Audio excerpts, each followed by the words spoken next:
That's why we. Yes, sir.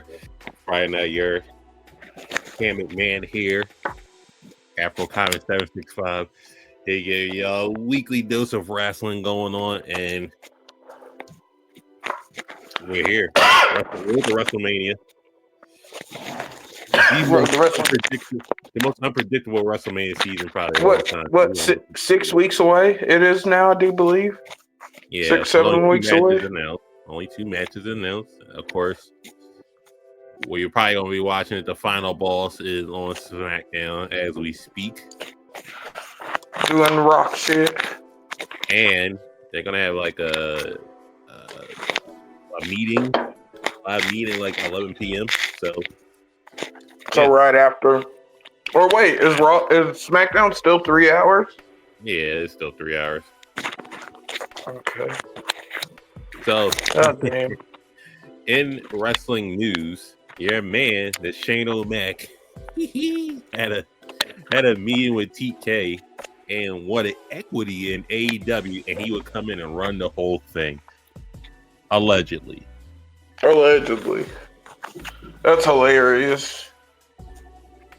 Yo, if the McMahon family found a way to get itself into another wrestling promotion outside of the WWE, that would be pure comedy. I can't lie.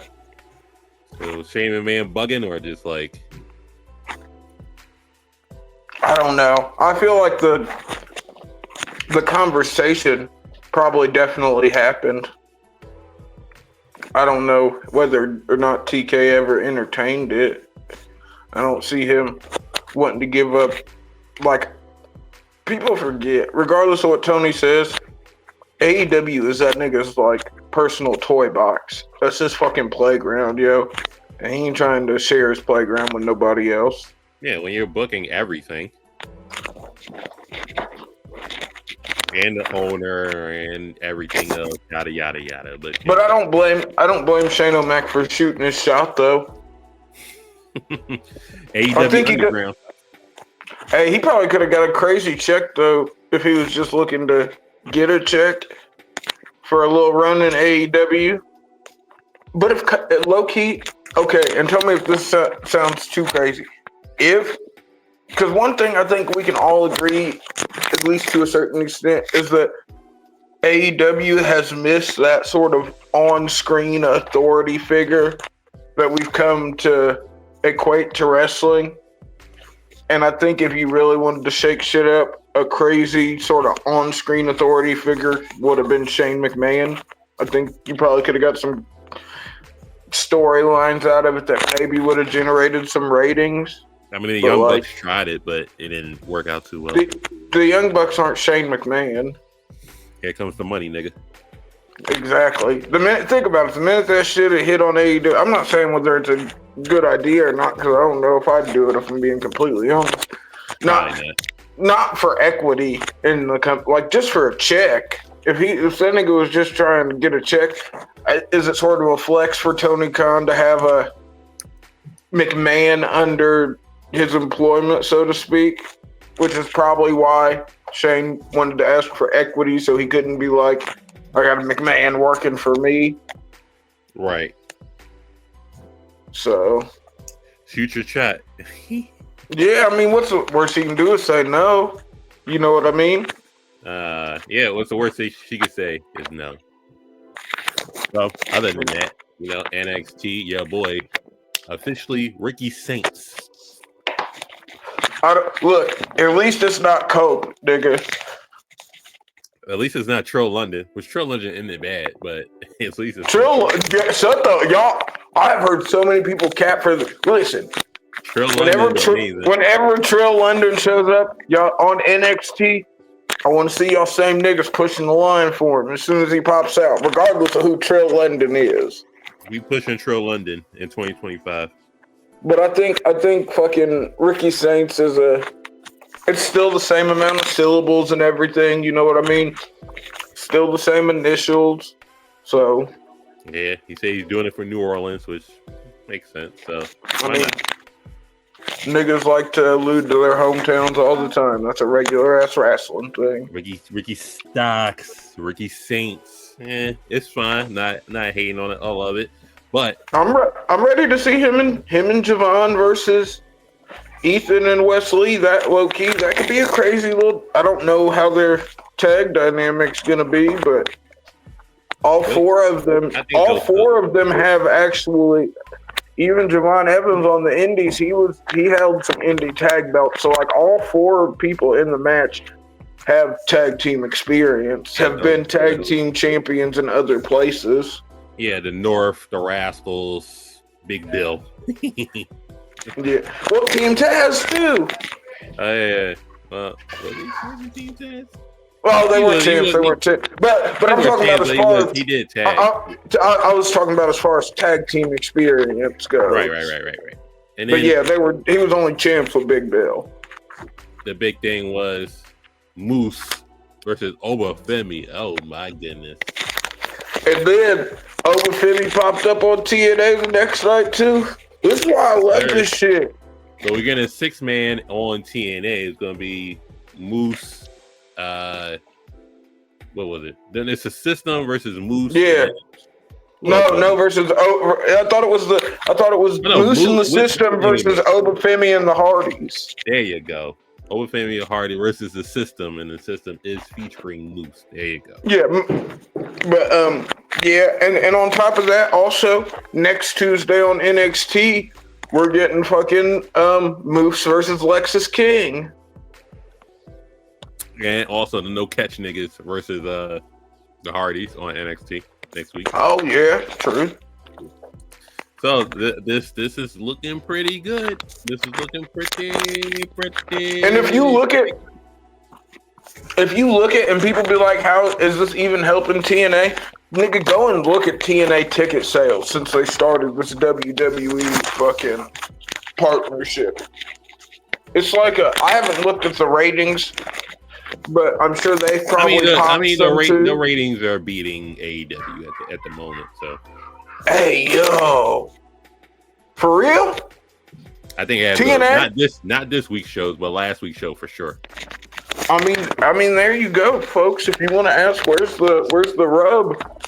I mean, the ticket sales are up, the TV ratings are up, yo. Can't argue with that. And so I didn't know TNA was in Full Sail now. Well, I mean, that's super smart. So because TNA is in Full Sail now. So because NXT's been doing it at the Performance Center since the pandemic. Yeah. So TNA was in Full Sail last night. So I mean, your girl came out and said, "Tessa, we coming for you, Tessa. We coming for you." Yeah, that shit cracks me up because they did the same thing. Fucking Booker T when he was coming in for the intro on fucking. We coming for you, nigga. That nigga, Hulk Hogan. We coming for you, and then there's just one nigga in there somewhere that's hitting the nigga. Of course, and they had to mute it. So yeah.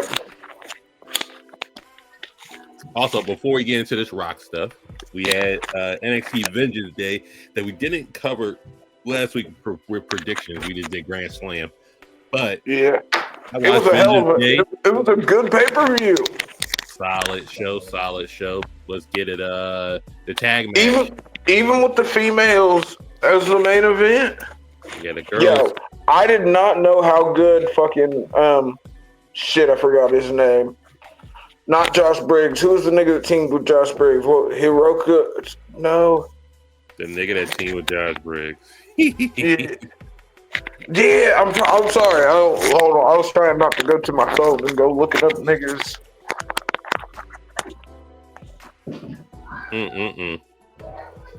But I was surprised that him and Josh Briggs have good tag team chemistry, yo. I mean, they did work outside NXT, so I guess the training was real. Yeah, because I wasn't sure if they were gonna mesh in the ring. They mesh amazingly. Yeah, I thought it was hard hitting. They definitely had the Japanese strong style going for them. With both Briggs, but that Fraxium, man, it's just too much. Yeah, they're amazing. Nathan Frazier, Yoshiki Inamura, that was his name. That nigga, yo, he's not no Yokozuna, but I honestly, and before anybody says anything, yes, we're aware Yokozuna was not Japanese. Yes, is that sort of a crazy gimmick looking back at it now? Kinda. Does that change how good he was? No. So, I sort of thought like even the allusion to sumo wrestling was just sort of a done, dead dealio that it wouldn't work anymore. But this Inamura nigga makes it work, yo. Like, even with the E Honda palms and everything, and I fucked with it though. It didn't. They looked stiff. They sounded good, and like I said, him and Josh Briggs actually clicked. Like, they're.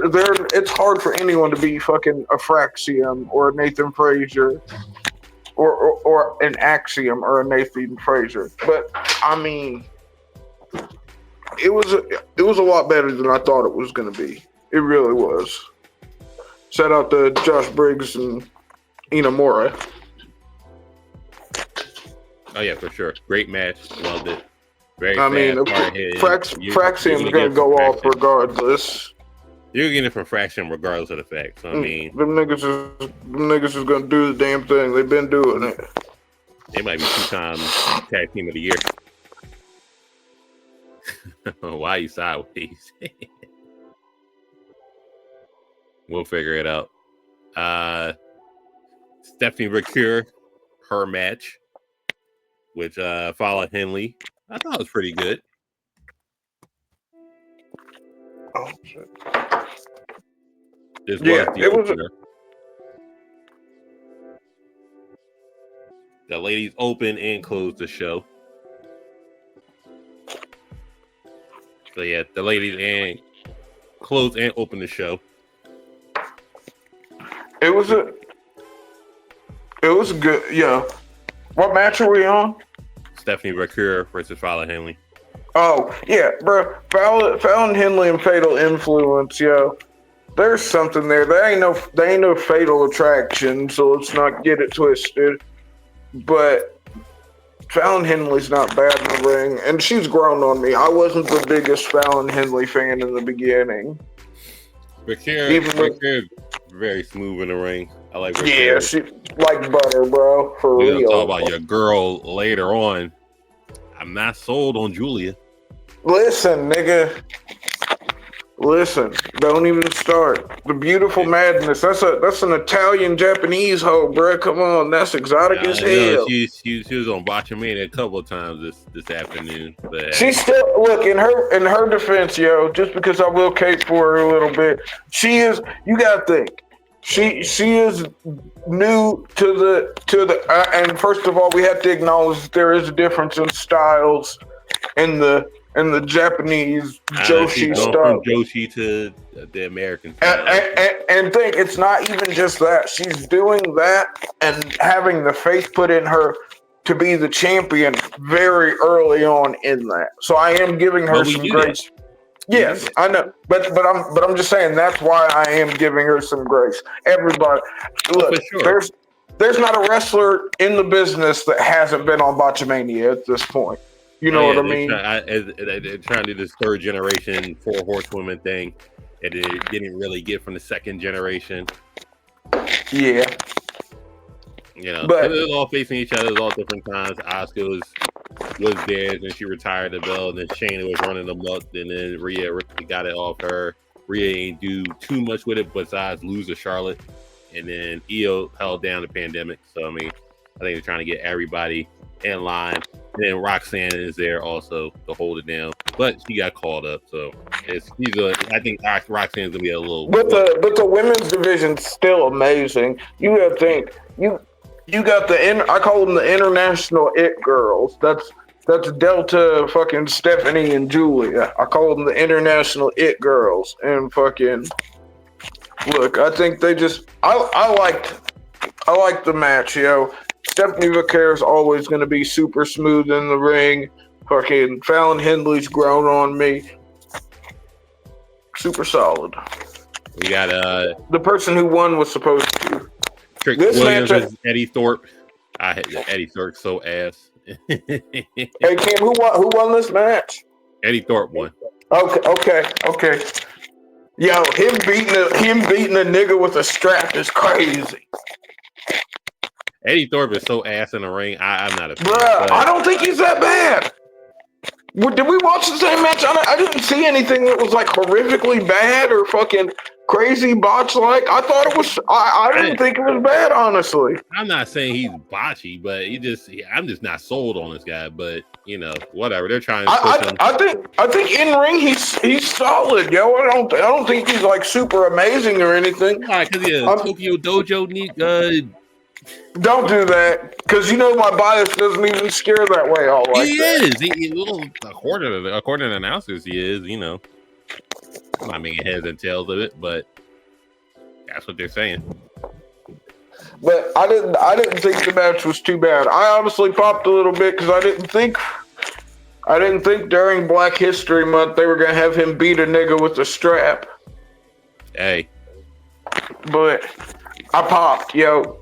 I try to turn my colonizer off for the month of February, but sometimes something pops the colonizer side. I was like, that's bold. but hey, another colonizer versus Javon Evans versus Ethan Page.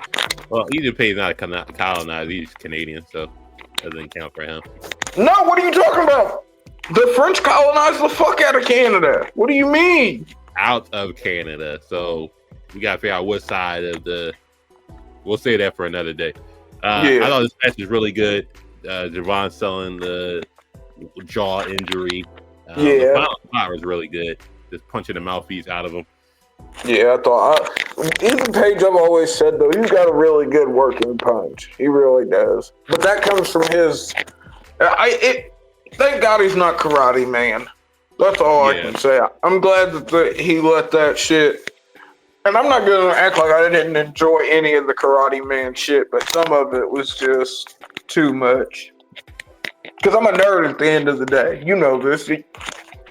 But Karate Man was funny shit until it wasn't.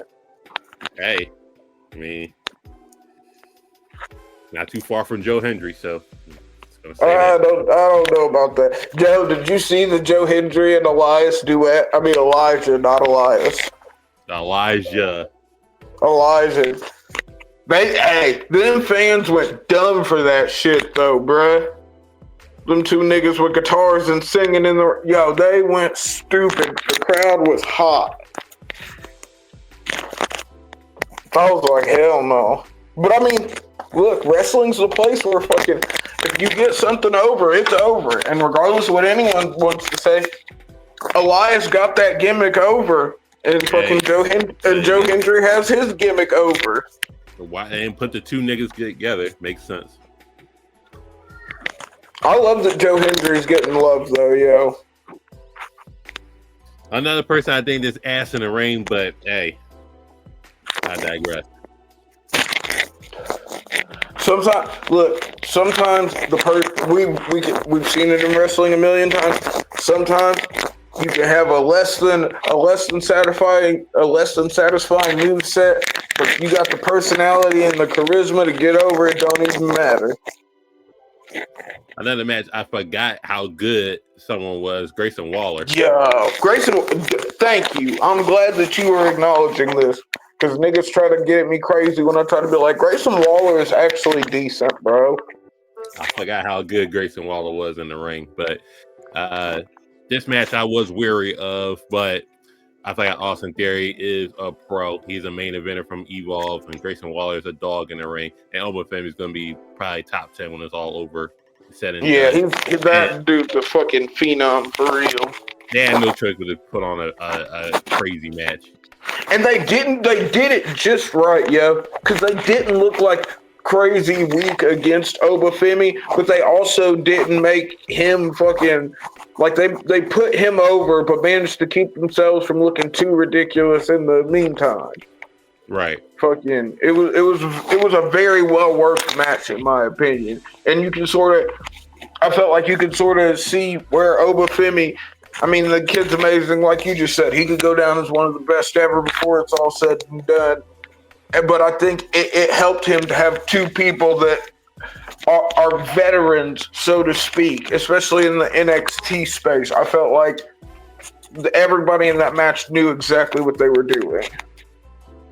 I agree. And now the ladies' main event, the Prodigy. All right, I'm ready to hear what you have bad to say about the beautiful madness that is Julia. I mean, Julia with them lockups with Bailey is just like, I mean, come on, bro. I don't want to say it, but it might have to get acknowledged. Bailey's washed. Yo, Bailey is washed. You don't think it's just because she was in there with like literally just young fucking like over the top talent? It was sort of a crazy ask. They literally because if you look at Io Sky versus Bailey at WrestleMania, Io is wrestling circles around her, but I just think Bailey's washed right now. I don't know, I don't want to say that. Because I think everyone has on and off moments. And like Bailey's been off for 2 years almost. I think the last good Bailey match was with her and Bianca. And well, it's Bianca, so her and Nia wasn't good. Come on. Great. It was okay. See? No, yeah. I like that match. I'm not a Nia Jackson nigga. What I'm confused of is just like Charlotte can come back and Charlotte's gonna put on a banger with Tiffany, I think, at WrestleMania. Yeah. Mercedes is getting. I hope Tiffany wins though. I don't think Charlotte can win. Mercedes is getting better with age, so just like, but she's better in the Joshi style than she is in the.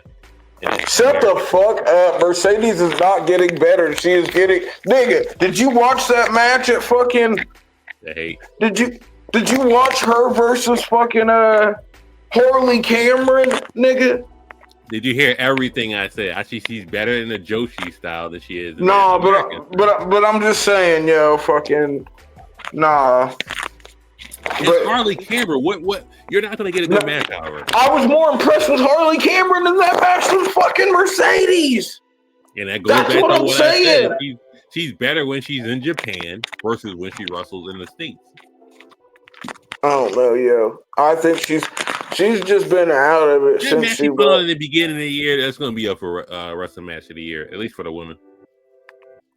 I don't know, bro. I don't know. The year is still very young, and I still think Becky's worse than Bailey. But I don't know. Look, you're saying that you think we've got Jordan Grace in NXT now. Think we've got Delta and fucking Sol Ruka in a tag team now, which I think either reactivate the fucking goddamn women's tag belts in NXT, or I need to see Delta and Sol Ruka versus whoever. Nothing to do with Bailey being washed. I mean, we're getting new horsewomen. But I'm just saying that there's as far as that Mercedes match being in for match of the year, there's a lot of fresh talent on the board and a lot of the year left, and I don't know if that's going to be the case. I'm just saying. Stand and deliver is next, so because we can't. I'm still intrigued. I think we're gonna have two. When we finally get Bailey versus Roxanne, I think you're gonna get a Bailey match that Bailey's actually good, and we're gonna get a fucking. I'm gonna put my faith in it now, and if I'm wrong, I'm wrong. Roxanne's 10 times better than Bailey right now. No, but I'm just saying. I think that match is gonna give us we're gonna get to see glimpses of veteran Bailey in there with the more of a one-on-one thing. I think it's gonna be a different vibe. I just think Bailey's washed, unfortunately. Don't do my girl Pam like that, bro. Don't do my girl Pam like that, bro. Pam's past her prime. Nah, Pam's fine, yo. Keep doing you, Pam. Bro, just please change your finisher. The roast plant is cooked. Yeah, it's ass. It's overdrive. That's all it is, but just worse. Go back to the Bailey to belly. Just do the belly to belly. The Bailey to belly. Say it right. I know Do it then, and I'll say it right. Okay, but I agree. I think please pay him. Go back to the Bailey to Belly. That's fine. And then your boy Josh Alexander, AEW bound. So man, that sucks. Because what the fuck's he gonna do? Is he gonna? What are they gonna do? Throw him in there and put him in the fight against John Moxley? He's not gonna be champion. I'll tell you that fucking much.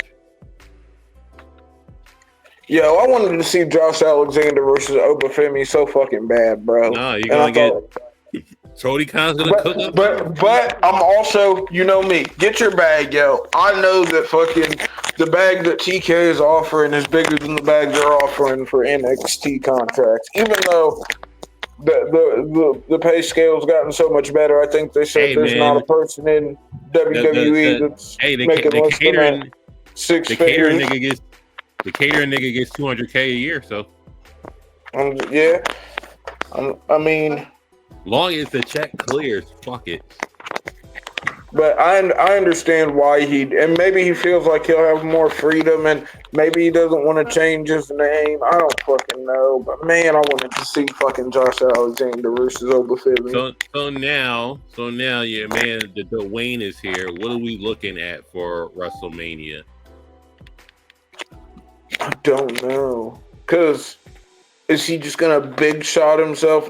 Do we finally find out after? Because I haven't. So apparently, on SmackDown, he's going to be the final boss, not what he was doing on Netflix for Raw. So what is going to happen? I don't like playing the back and forth thing, bro. I'm just saying, Tweener Rock is nasty work. Are we getting this? Maybe it won't be the main event, but are we getting this after the Chamber? That I don't know. I think there's a triple threat in there somewhere, yo. like I said it on the last episode. I think Cody, CM Punk, John Cena, fucking triple threat for the belt at Mania could go bananas. Are we getting one of these?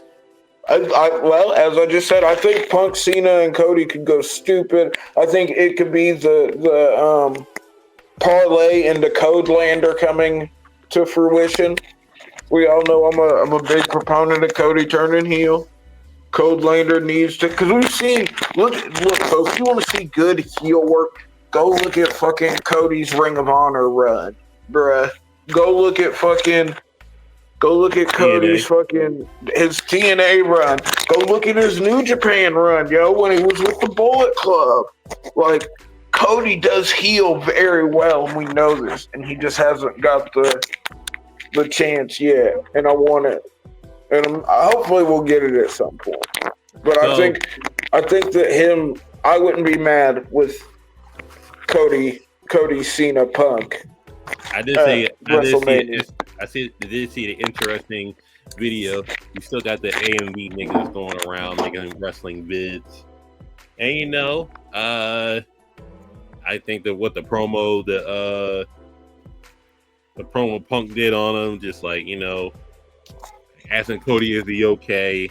That title changes you. I'm gonna stab you in the front, though. I ain't gonna stab you in the back, my nigga.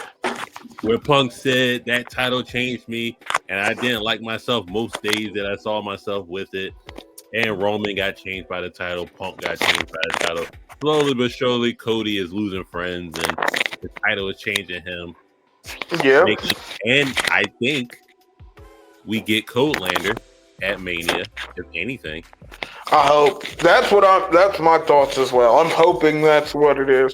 I hope we get the triple threat and it pushes Cody to where he gets on the net. Because if it's a triple threat, it's gonna be anything goes. You know how WWE rules go.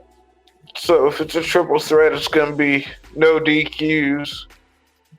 Is the title weighing Cody down? What does Cody do after the title? That is also a good question. But from this year of having the title, Is it weighing him down mentally? Is it weighing him down physically? Well, not I physically. mean, the story's right there. We see fucking him staying after at the live shows, taking pictures, him doing the fucking extra spots in the fucking dark matches, fucking. We see him signing the fucking autographs and shit. I mean, we see him doing all these interviews, popping up on random podcasts and shit. Like, we see him doing all of this. So it'd be kind of crazy to think. It wouldn't be crazy to think that all of the responsibilities that come with the champion. I mean, just look at it, and wouldn't you think it'd wear you down after a minute?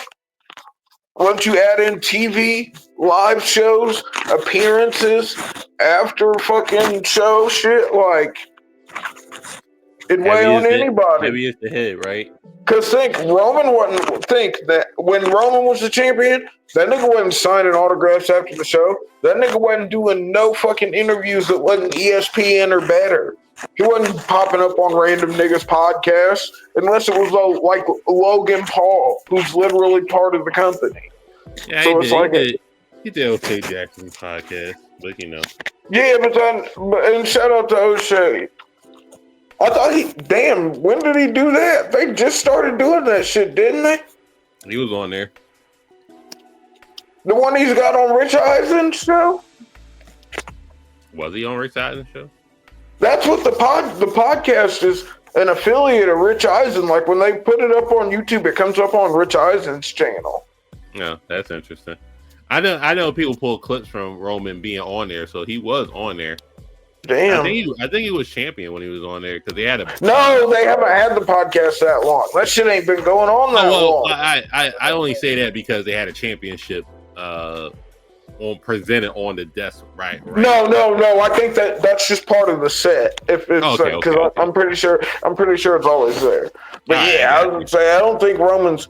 But yeah, him and Paul Heyman was on that show. Yeah, because I remember Punk was their first guest. Yeah, Punk was the first guest. I saw that one, but I think they had chairs and all that stuff, but now they got a whole desk and all that other stuff. So I think they changed it around. Yeah, but it's only been. I don't think it's a year old yet, yo. Yeah.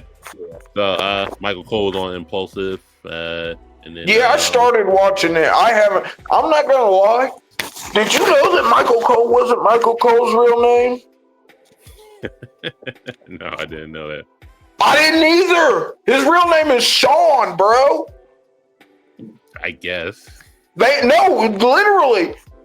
I'm serious. Michael Cole is a name owned by the WWE.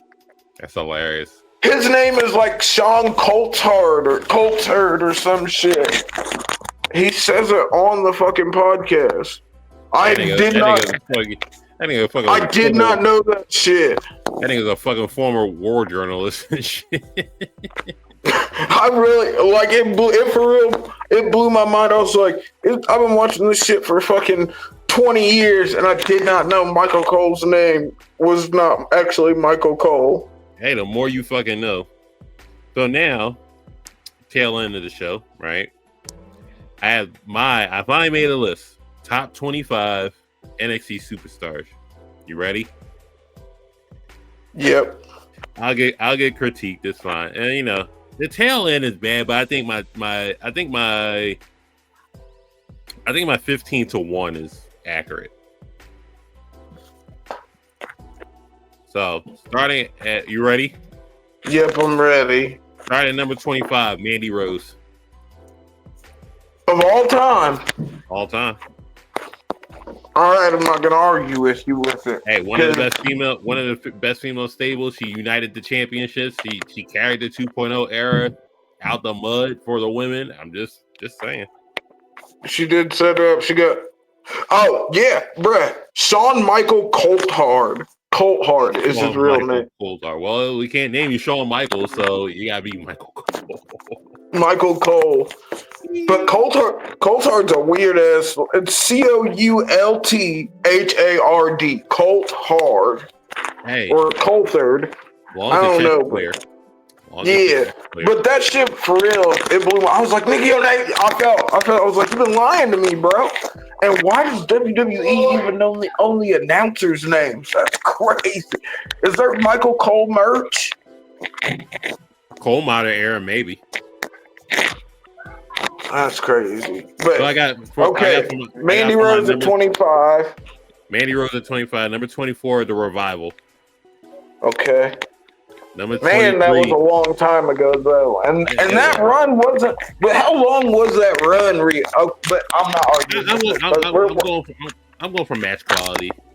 Okay, I was gonna say they're low enough on the list where I'm not good. I don't think we'll have. I don't think we'll have any real contention until we get top 15 side. Number 23, Bobby Roode.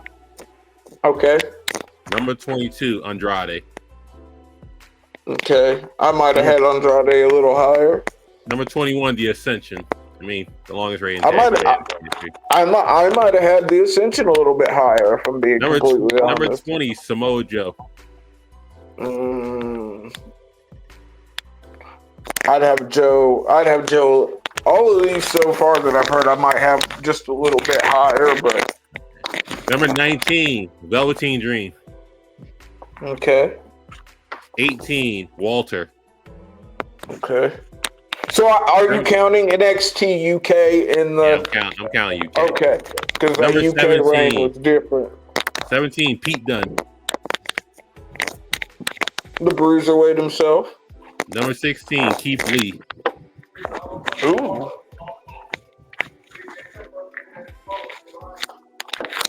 Yeah, I can't let the end results stay on what he did in NXT. Now 15, Carmelo Hayes.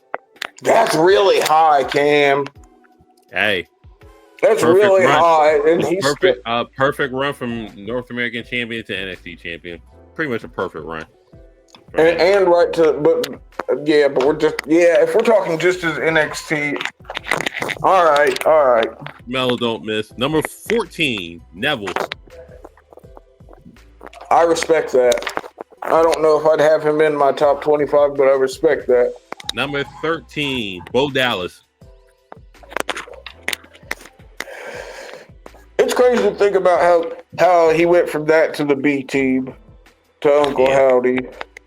Number 12, Braun Breaker. Okay, I respect that. Number 11, Io Shirai, excuse me. Okay. Yeah. Number 10, Bayley. Okay, easy. Number 9, Shayna Baszler. I wouldn't have Shayna that high, Cam. I understand, but she didn't go on a tear. Shayna was dog walking people in NXT. She was putting them bitches through. Only after Oscar left. Only after Oscar left. So that's the damn preference. Number 8, Sami Zayn. Agreed. Number 7, Oscar. Okay. Number 6, Kevin Owens. Alrighty. You still haven't said somebody yet, so I'm hoping that they're just high up on the list. Number 5, Sasha Banks. Okay. 4, Tommaso Ciampa. Okay. 3, Adam Cole. Okay. 2, Finn Balor. All right. Number 1, all time, Johnny Takeover. How is Seth Rollins not on this fucking list, bro? I can't.